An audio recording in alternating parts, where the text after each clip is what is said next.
ఏంటి మీరు ఎప్పుడు లాంచ్ ఎక్కలేదా? మాతో వచ్చేయండి అయితే. మాకు కూడా ఫస్ట్ టైమే లేండి. ముందు చిన్న వంతెన దాటేసి అక్కడ టికెట్ తీసుకుని లాంచ్ లోపలికి అయితే వెళ్ళిపోవాలన్నమాట. ఫస్ట్ టైం కదా, కొంచెం భయంగానే ఉంటుంది, ఏం పర్లేదు. రాజమండ్రి దగ్గరలోనే ఉన్నాం కానండి, అసలు ఎప్పుడు లాంచ్ ఎక్కలేదు. అండ్ గోదావరి మధ్యలో కదా, అసలు వెళ్ళలేదన్నమాట. మొత్తం జనం ఫిల్ అయితేనే కానీ వీడు కదిలేడనమాట. ఫైనలీ లాంచీ మూవ్ అయింది. మాతో పాటు మీరు కూడా గోదావరి ప్రయాణం చేసేయండి. పుష్కర్ ఘాట్ నుండి స్టార్ట్ అయ్యి road come railway bridge idea ఉందా మీకు? అక్కడికి వెళ్ళి అక్కడి నుంచి యూటర్న్ చేసేసి మళ్ళీ థర్డ్ బ్రిడ్జ్ వరకు తిప్పుతాడనమాట. మస్ట్ అంటే మస్ట్ ఎక్స్పీరియన్స్ చేయాలి ఇదైతే. ఇన్నాళ్ళు ఎందుకు మిస్ అయ్యామా అనిపించింది. మా లాంచీ అయితే ఈ గోదావరి అలతో పోటీ పడుతుందా అన్నంత ఫాస్ట్గా వెళ్తుందండి. గోదావరి నుండి వస్తున్న చల్లగాలికి భలే హాయిగా అనిపించింది మాకైతే. ఈ లాంచ్లో సేఫ్టీ ప్రికాషన్స్ కూడా ఉన్నాయండి, సో నో ప్రాబ్లం, భయపడక్కర్లేదు. వాటర్తో ఆడుకుందాం, టచ్ చేద్దాం అని చూస్తుంటే అసలు నీళ్ళు అందడం లేదు. ఈ రాడ్స్ ఉండడం వల్ల నీళ్లు అందట్లేదు అనమాట. అది కూడా మంచిదేలేండి. వాటర్ ఎలాగో అందట్లేదు కదా అని మా చున్నీలతో పోటీ పెట్టుకున్నాం అనమాట. చున్నీ గాల్లో ఎవరిది బాగా ఎగురుతుంది అన్నట్టుగా చిన్నపిల్లలం అయిపోయాంలేండి. ఇంకా రోడ్ కమ్ రైల్వే బ్రిడ్జ్ దగ్గరికి అయితే వెళ్ళిపోతున్నాం అనమాట. ఇది ఏషియాలోనే second longest road rail bridge అనమాట. అంటే పైన రోడ్ బ్రిడ్జ్ ఉంటుంది, కిందేమో రైల్ బ్రిడ్జ్ అనమాట.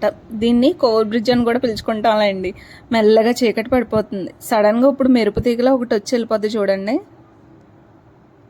చూసారా ఎంత ఫాస్ట్గా వెళ్తుందో అసలు. ఇది కూడా ఎక్కుదాం అనుకున్నాం కానీ అప్పటికి చీకటి పడిపోయింది. పైగా అంటే అంత సేఫ్టీయా కాదా అని భయం వేసింది అనమాట.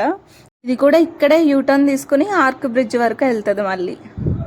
మాకు కూడా అది ఎక్కాలి అనిపించింది, కానీ ఇద్దరమే వచ్చాం కదా, రిస్క్ చేయడం అవసరమా అని చెప్పి అసలు వెళ్ళలేదు. మేము కూడా ఇక్కడ లాంచ్ని యూటర్న్ చేసేస్తున్నాడు ఇక్కడ నుండి. మళ్ళీ మనం అక్కడున్న ఆర్క్ బ్రిడ్జ్ దగ్గరికి వెళ్తాం అనమాట. చూసారా ట్రైన్ వెళ్తుంది, పైనేమో వెహికల్స్ వెళ్తున్నాయి, ఇక్కడేమో బోట్. 3 మీన్స్ ఆఫ్ ట్రాన్స్పోర్ట్స్ ఒకేసారి చూడొచ్చు మనం ఇక్కడ. పైన ఇదే టైంలో ఏరోప్లేన్ వెళ్తే అది కూడా.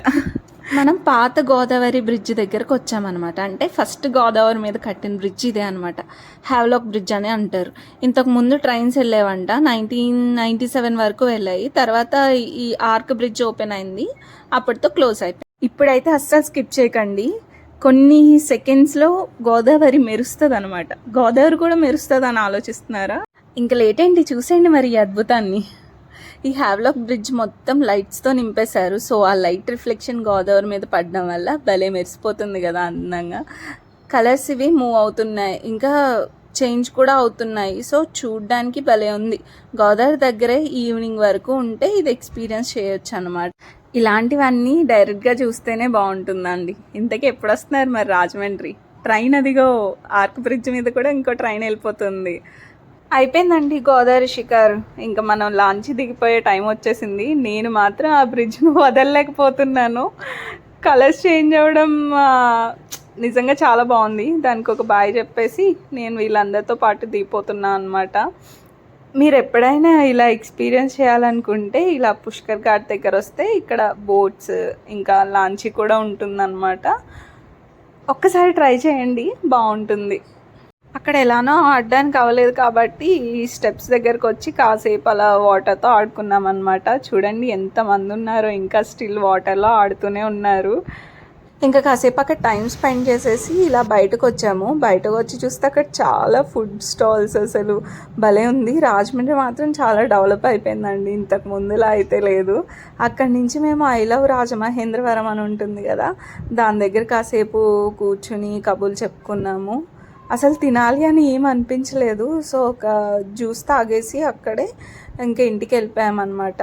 వీలైతే ఒక లైక్, నచ్చితే షేర్, సబ్స్క్రైబ్ మాత్రం చేసుకోవడం మర్చిపోకండి.